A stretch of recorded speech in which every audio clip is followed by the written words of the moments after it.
আমাকে একটা বিষয়ের উপর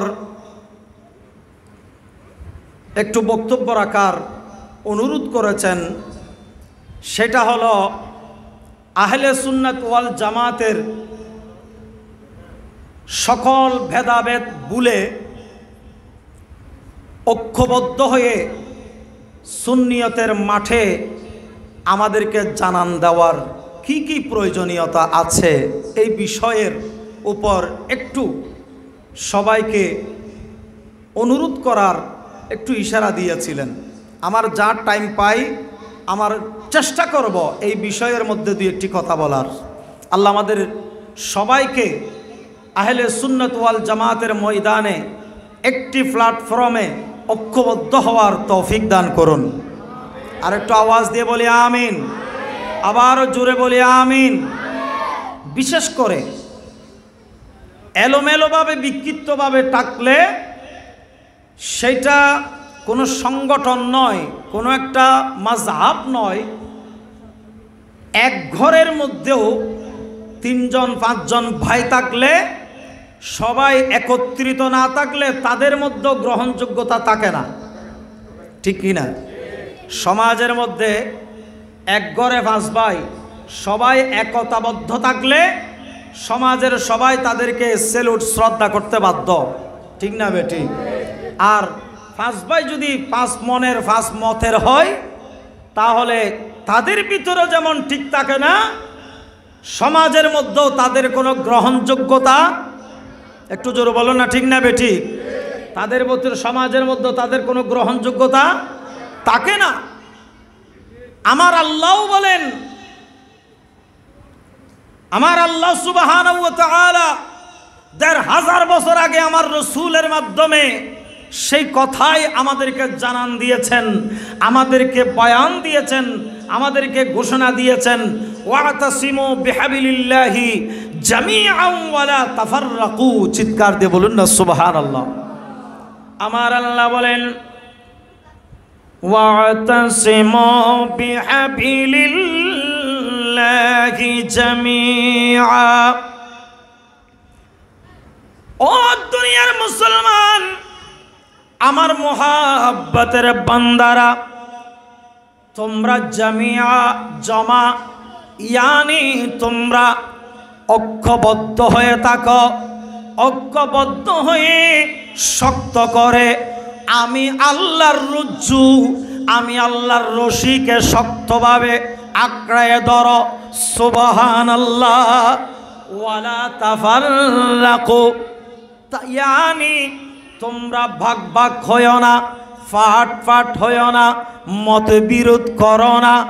কেননা এই কথার উপর যদি একটু সামনে যায়, দেখা যায় যখন আমার রাসূল মকবুল সাল্লাল্লাহু তাআলা আলাইহি ওয়াসাল্লাম জমানার মধ্যে সাহাবায়ে কেরাম এমনভাবে ঐক্যবদ্ধ ছিলেন, আর ঐক্যের মধ্যে আমার রাসূলের সাথে যেই দিকে গিয়েছেন সেই দিকে আল্লাহ এবং রাসূলের আল্লাহর মেহেরবানিতে আমার রাসূলের দেওয়া সুন্নাত তরিকা অনুযায়ী বিজয় আর বিজয় ছিনিয়ে এনেছেন মুসলমানগণ, ঠিক কিনা?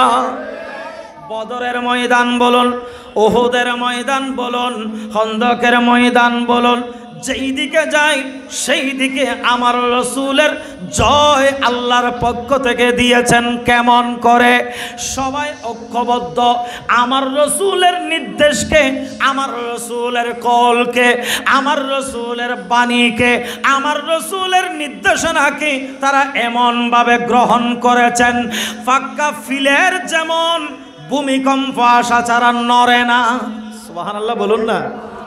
ফাক্কা গো ফিলের ভূমিকম্প নোয়াইলে লড়ে না, 100 জন মানুষ ঠেলিল লারিতে রিব না, অথবা এবারে ভাঙি ফেললে বড় গো বোম মারাম পড়ব, ঠিক না? কারণ ডর করে হনা বাজে, ঠিক না? সাহাবায়ে কেরাম ফিলারের মতো ছিল, বড় পাহাড় আসলো তাদেরকে নাড়াতে পারে নাই। তাদের ইমানি শক্তি, ইমানি জজবাত এমন ভাবে ছিল, প্রয়োজনে তারা শাহাদাত বরণ করেছেন।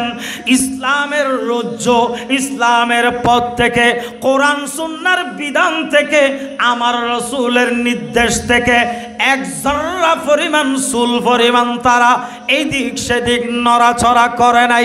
ঠিক কিনা? গভীর মনোযোগ।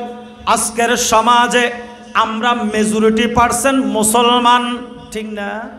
কারণ ডর করে হন্নাবাজি একখান জিনিস মনল্লাইবেন, আর যারা বাংলাদেশের নাগরিক, বাংলাদেশের রেজিস্ট্রেশন গত্য যাইলি এডে দুটো অপশন আছে, উগলদি শিয়া আর গলদি সুন্নি। শিয়া গো নামাতে উগলদি শিয়া আর গলদি সুন্নি। মতবিরোধ, মত অনৈক্য, মত পার্থক্য, খুঁটিনাটি কিছু বিষয় নিয়ে মতবিরোধ থাকতে পারে, মতবিরোধ থাকতেই পারে। কিন্তু আমরা যারা মুসলমানের মধ্যে সুন্নি মুসলমান, এক নম্বর জান্নাতে যারা যাবে আহলে সুন্নাত ওয়াল জামাত একমাত্র দল, তাদেরকে বলা হয় সুন্নি। তাদেরকে সুন্নি। মতবিরোধের কারণে কখনো অনৈক্য হওয়া যাবে না, যাবে না।